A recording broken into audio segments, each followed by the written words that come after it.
Okarun needs to be stopped. Alright, so last we left off, Okarun just put Evil Eye in a pack after putting up his best performance yet. The Evil Eye is now contained and everything is great, except for one problem. The ISAs no longer have a house. Hell, even when they did, it was barely standing. That last attack from Okarun just happened to seal the deal. But hey, they've been through a lot recently, so Psycho decides to go on a mini vacation. Love how nobody is concerned that there's a walking, talking teddy bear among them, but oh well. Honestly, I'm glad that Okarun turned that house to rubble. If he didn't do Momo's home like the Twin Towers, I wouldn't have been able to see my glorious Queen Seiko like this in 4K. Gooner. And I know some of y'all agree, bro. That's the crazy thing. Y'all definitely agree. Like this in 4K 60 FPS. This gotta be the best frame in Dawn to Dawn history. Forget the masterclass that Science Saru put on during the Okarun vs Evil Eye fight. This is what we, yes we, are here for. They even brought Hana along, even though she couldn't do much, but it's the thought that counts. Unfortunately for them though, the money that they spent today was the last they had. They're done, finished, cooked. They don't even have enough money to buy a gumball from one of those machines at the mall. It's a real shame that I'm not in the Dawn to Dawn universe, bro. All Seiko would need to do is say the word and Grandpa Noah would have had the house rebuilt before nighttime. Turbo Granny killing me, bruh. She's sleeping like she pays the bills, acting like she got a house to stay in or something. Okarun and Ira went back and got Ippo, and as it turns out, he has a friend who can rebuild the house. He look like Steve from Minecraft, and for good reason. He had this material called nano skin that can be formed into literally anything you want. All you gotta do is visualize. Y'all already know that Ira and Turbo Granny were putting in zero work, but she's chilling with little Ippo, so I don't even blame her. And before they knew it, the house was done. That character is actually funny, bro. When I watched the show, I didn't know what he was saying, but it had me entertained, bro. It seemed like he had anger issues, but every time the crab alien explained what he said, it seemed like he was saying positive things, so I was confused the whole time. Before they knew it, the house was done.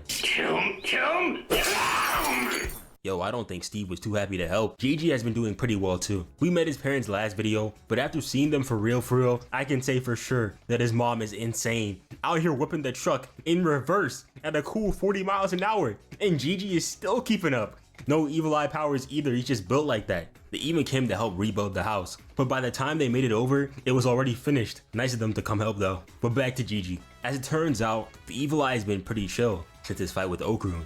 I wouldn't say he was beaten, but more like domesticated by him. On the way to school, when Gigi was getting his game on with the ladies, one of them offered him a drink and he ended up swapping places. But luckily today, he was doing quite literally anything but fighting. He even kept his clothes on, started moving like Chigri, grabbed the ball, then used Metavision to uppercut it into the net. Ref, do something. There is zero way that was legal.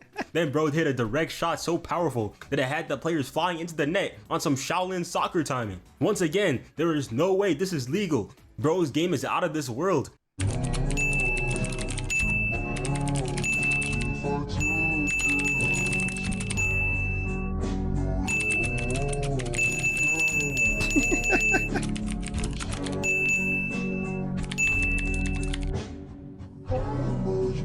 W Evil Eye.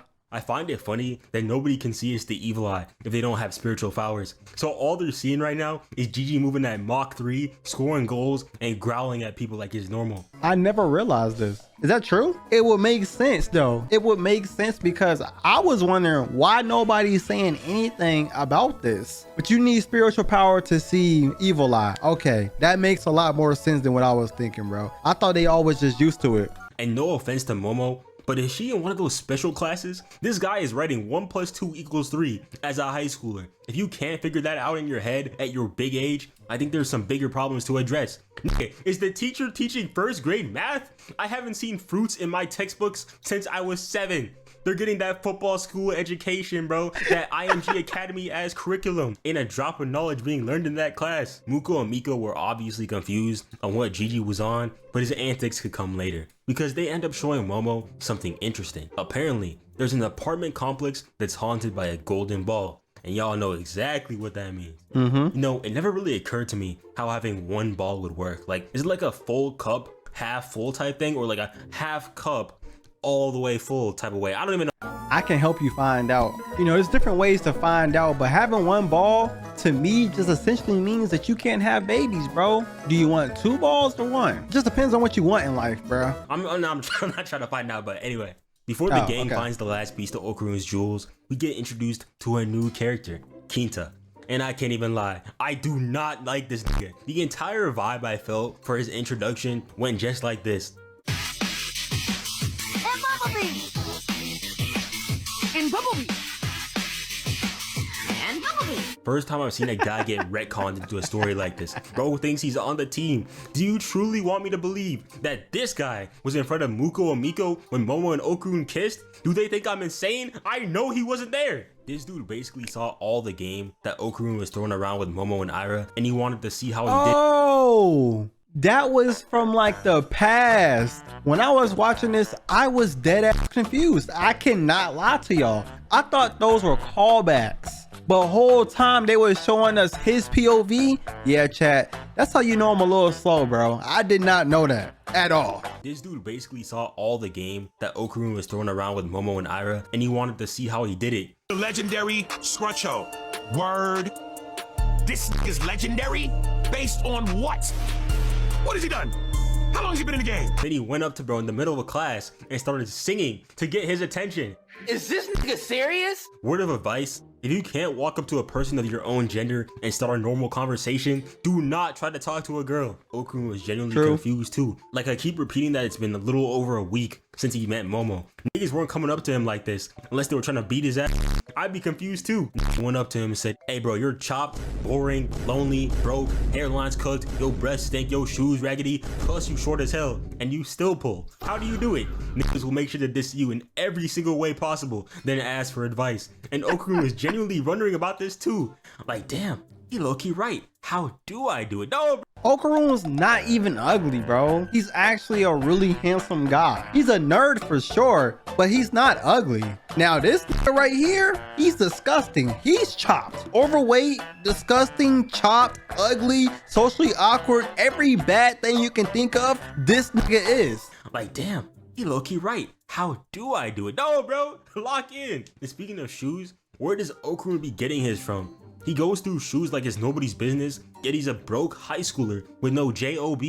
Every time he transforms into Turbo Granny mode, the soul of some poor Vietnamese kid in a sweatshop gets vanquished. Then Momo walked in with the news of Okarun's nut being found, and this idiot thought to himself that the way to talk to girls would be to talk dirty. Then this girl came in. I think she's the class rep. Yo, where are all these randoms coming from? And she was like, Momo, I say you are disrupting the class and you need to leave. And then when she tried to leave with Okarun, this part had me crying. It was so random, but it was like, is Okarun building a harem? Does my boy have a harem on accident? That's how it happens, bro. You just accidentally come across the bitches. Like, you just accidentally stumble across all these baddies, bro. That's how it be, man. When you try too hard, they not going for that. But like, if you just be yourself, everything comes natural. And then when she tried to leave with Okarun, she want to start saying, Takakura, if you don't want to go, you don't have to. She doesn't have to force. Who are you? I have never seen any of y'all niggas a day in my life. Where was this Patrick Surtain level defense when Okarun was getting bullied on the daily? Reminder, it was Momo who saved Okarun from being bullied. Hold on, Okarun looks way better now. I think over time they made him look more attractive. And I'm not saying that in a weird gay way, but let's just look at him. He looks like he's chopped right here. He's chopped as shit. But now he looks like this? You can't tell me they didn't start drawing him different, bro. Where was the so-called class rep when this was happening? Nowhere to be found. You rocking that class rep for the fashion, fuck nigga. I know you won't blow. A nigga get a little motion, and now all y'all riding him. Meanwhile, Kinta's over here doing God knows what. With all that anticipation to speak, I'm sure he's gonna say something insightful. Alright, bro, let's hear it. 10-gallon wiener. 10-gallon wiener. Hey, at least Okarun's kind of a cool kid now. After all he's been through, he deserves it. I did it. After school, Momo and Okarun head over to find his missing ball. And well, look who's back. It's Kinta. Stalking like this is crazy. Don't you have any friends? A place of employment? A fucking job? Go somewhere else, bruh. He's stalking and emoting. Bro, this character is so trash, but I feel like they're gonna make me start to like him somehow, some way. And I don't want that to happen. Like, I want to hate on somebody in this show. But something peculiar happens. First off, Kinta started flying over to Momo, and y'all already know that Okarun shut that shit down. When it comes to his girl, he always moves different. And second, Okarun's ball makes its appearance, but it's not alone. When they try to grab it, it started weaving and even knocked Okarun down. Bro got knocked out by his own nuts. They start chasing it down, but Okarun's ball was going crazy. I'd be damned if my nuts ever hit me and my girl with a combo this devious.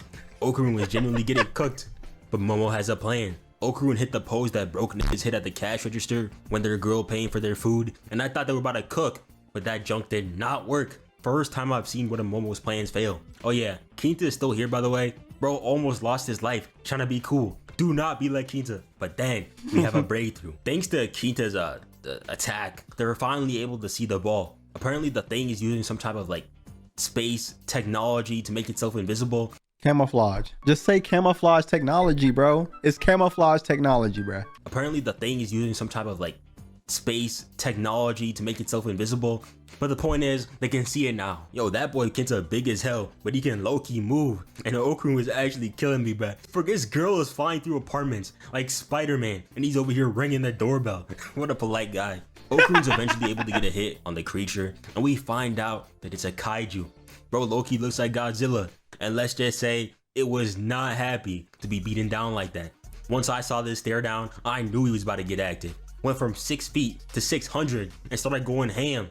Yo, what is Don even about anymore? How did we go from trying to find Okarun's missing nuts to boxing with space kaijus? I have a hypothesis. Don is about everything you can think of in popular media, bro. This is Godzilla. The first season was something else. It's gonna be a combination of everything popular in these shows, bro. How did we go from trying to find Okarun's missing nuts to boxing with space kaijus? Had everyone running for their lives, and why is Kinta Loki moving? But y'all already know, our glorious leader Ira had to lock in and carry the team. She genuinely might be the strongest in the group, bro. She tells Gigi to take Kinta away and starts running the fade with Godzilla. Bro ate that first hit, I can't even lie. But peep how Ira swung onto Godzilla, then almost brought it down with her own strength. She's strong as hell. Was out here moving like the Hulk, throwing these cars too.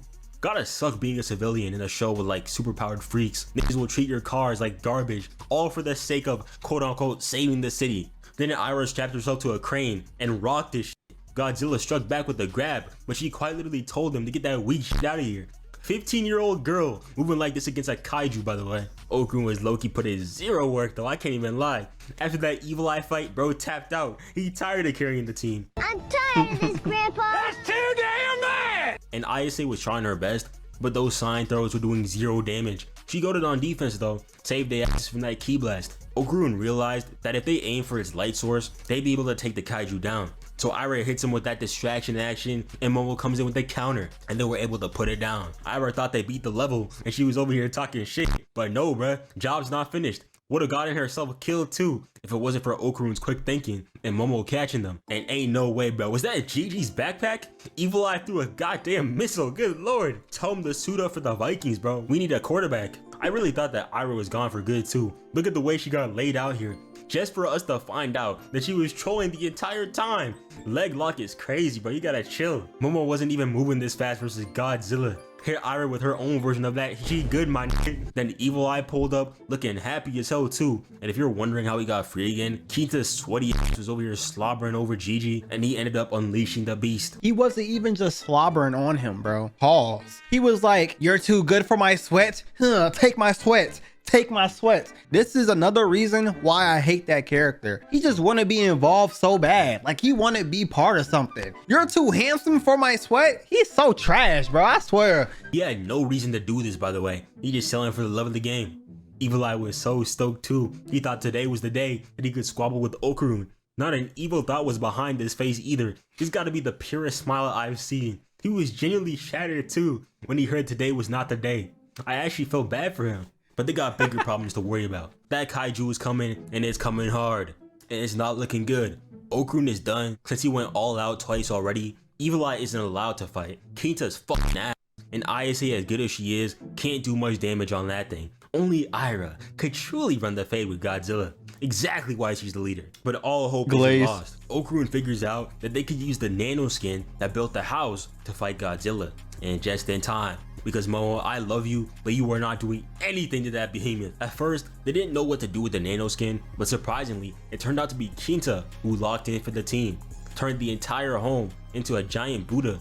Personally, I have no problems with this design, but if it were me, I would have definitely turned it into one of those Megazords from Power Rangers. Facts. Those things were extremely tough, and they did it just in time. And I don't think he came up with that design. I think Momo Ayase came up with that design, like the Buddha head, and he came up with the idea of making a giant robot. Let me know if I'm right in the comments below. And they did it just in time, because Godzilla was ready to run that fade. But there's one slight problem. Nobody actually knows how to drive this thing. They were spamming every button they could, but all they ended up doing was falling flat on their faces. Godzilla came in with that kick, sent him across the map, grabbed him with the tail, and started swinging him around. Okarun somehow got ejected, and yo, why did they low-key lock in with the animation right here? Evil Eye got free for 2 seconds before he got stomped on. And that boy is actually crazy strong, because this guy literally tossed the kaiju like it was nothing.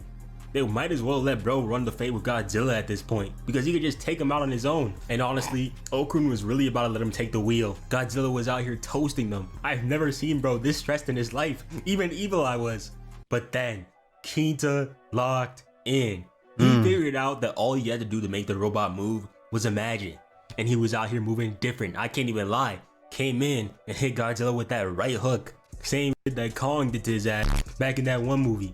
Evil Eye was hyped. Then he parried that ki blast, and when Godzilla took out its hand, bro threw it right back at him.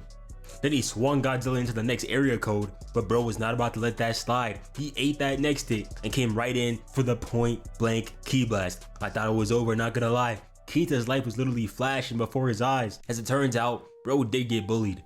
And by the same niggas that were being mean to Okarun. That class rep is actually a fucking fraud, bro. How you gonna let these niggas run wild? And these guys really pissed me off for real, bro. Because how are you gonna be mad at a dude who spent his own money buying something that he likes while you can't even afford your own bicycle? This reminds me of how it was before everybody liked anime. Like, I didn't get bullied, but I got picked on. And now everybody likes anime. I'm just one of the few people that make money from liking anime, if you know what I mean? But bro, back in the day, liking anime was not cool. Now it's a great shift and everybody likes anime. All the baddies, all the jocks, like everybody you could think of likes anime, bro. That shit is weird. Go back to your side of town, buddy. While you can't even afford your own bicycle. Broke ass riding with his homie like this is a shoujo. You're not like that, bruh. And actually, hold on. Go back real quick. Who is that? I know this chopped ass girl isn't laughing right now. You have no reason to be this happy. Have you seen a mirror? Hair's going in 4 different directions. They don't even know what to do. Stylist was fighting for their life in that chair. Fix those non-existent. What the hell is this? There's so much wrong with this picture, bro. There's so much wrong. Fighting for their life in that chair. Fix those non-existent bangs before hating on the goat. This nigga gotta go too, bruh. Needs to fire his barber expeditiously. Rocking the middle part of absolute doom and despair. Swear to God, this anime produces some of the worst haircuts known to man. But Kinta is not done. Bro hit a crazy combo on that kaiju right here. Threw it away. Then came down from up top with this devious down slam. And Godzilla did not take that lightly. Started giving bro the Tom and Jerry treatment. Almost killed Kinta here too, bro. There's no way he's still with us. But as it turns out, the robot isn't just able to amplify whatever you imagine. It can amplify their powers as well. I almost forgot that these two were in here, not gonna lie. Momo was able to use hers to stop Godzilla, and Ira was able to get a lock on it with her hair. And when Momo said she had a plan, I shut up and listened because I knew that she was about to cook. I can't even lie though, this mech looks so tough. Momo ended up twirling the mech into the sky, and when Okarun saw what was about to happen, he got the hell out of there. Love how Evil Eye just so unconcerned about anything around him. He's just here to have fun. But yeah, Momo seals the deal with the down slam, and they absolutely demolished the kaiju. Knocked it right out of the domain expansion. This is the first time I've seen anyone notice their antics, bro. I'll be forgetting they're actual people in this verse. Okarun went to go get the kaiju back, but bro, what is Evil Eye doing? No! I'm sick of you telling me what to do. I do what I want! Would you get down here? I will not! This is a crazy pose, bro. Get your ass down from there. He ended up baiting him back with a meat bun, which ended up bringing Gigi back too. And they ran back to the house. Props to them both, especially Okarun, because I know for a fact that this thing is heavy as hell. I have never seen these two so happy, bro. And if you're wondering how Momo and Ira are doing, they are doing fantastic. This show's animation always decides to lock in at the most random moments. Cause why did they have to make Momo run into the bathroom so smooth? Also, I saw this on Twitter. Apparently Ira wrote down here, Ira Takakura, and that she's the GOAT on this side over here, bro. I mean, she's not wrong on the ladder, but bro, chill. You're an Ira glazer. I'm seeing this right now. You really like Ira. Why do you like her so much, bro? What has she done that deserves all this glaze? You glazing all over her right now. But anyway, back outside, these three were just relaxing, you know, chilling, when Okarun makes an interesting discovery. There's something, or more like someone, inside the kaiju. And who did it end up being?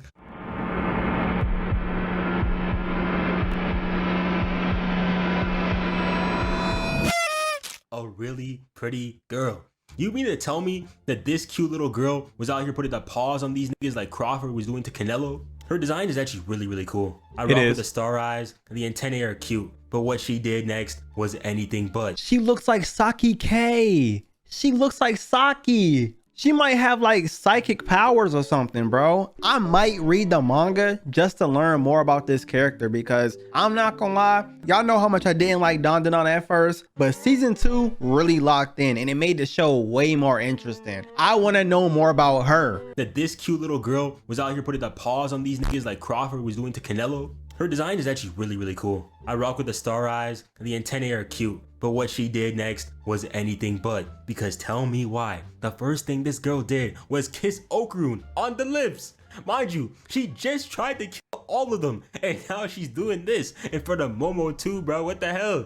I love the callback they did to episode 1 on the screen, but back up, hold on. Did Ira just die, bro? She was just in the house 2 seconds ago, and Momo just blew up the entire crib. I know you're mad, but bro, chill. You didn't have to do her like that. But for real, man, rest in peace to Ira. Second time she's died already. Gone not soon enough and already forgotten. We will miss you, our dear What? reader. As we always do, let's have a quick moment of silence for our fallen commander. I have a hypothesis. I think she only kissed Okarun to learn the English language. I think she was being brainwashed when she was inside that machine or the kaiju. Those are my 2 thoughts. You guys let me know in the comments below. Other than that, I'll see you guys next time. Peace. Thanks for watching.